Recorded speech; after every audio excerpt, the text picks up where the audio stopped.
PWRDF has been involved with refugees really since the very beginning, since 1959. PWRDF works in some of the refugee camps, so we're working with those refugees who have no other options, and we're providing health programs, we're providing income generation programs. We also do a lot of in-Canada work, so we do advocacy, and we also support the Refugee Network, which are the refugee coordinators in the diocese who are doing the refugee work. So they do a lot of advocacy work on their own, and they also do refugee sponsorship work. Sponsoring refugees is very much about welcoming the stranger, welcoming the person who is homeless, welcoming the person who's desirous of a new start, a new beginning in their lives and for their families.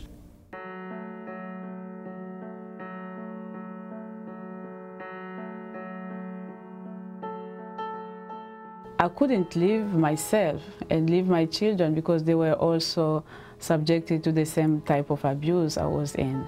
So I had to make a decision, and my decision was I will never leave my children behind. I just lived in fear because I wasn't the same person.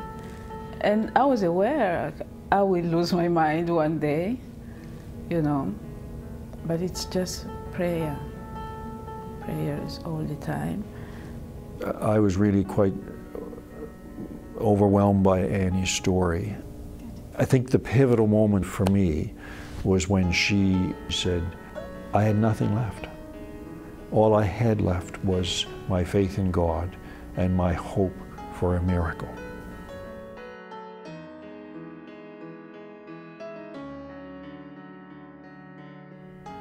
She got word from a parish in the Diocese of Toronto, and how they said, come. When she and her 5 children arrived at the airport, the parish family was gathered with the rector, Linda Nichols at the time, and how that parish family, she said, not only welcomed them, but walked with them through that time of transition into life in Canada. When we arrived here, I always used to pinch myself. Am I here? Is it over? It was just like a weight was just lifted from my shoulder.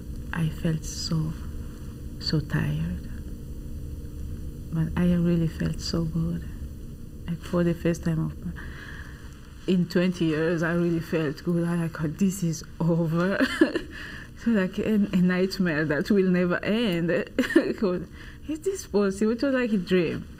And when we arrived here, the next morning, I went outside. I was really on my knees praying that this is not possible. This is another country, even another continent.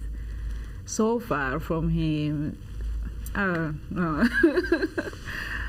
Yeah, so, yeah, then my sponsors were there at the airport, and the next morning they were there, and they're still in my life till today.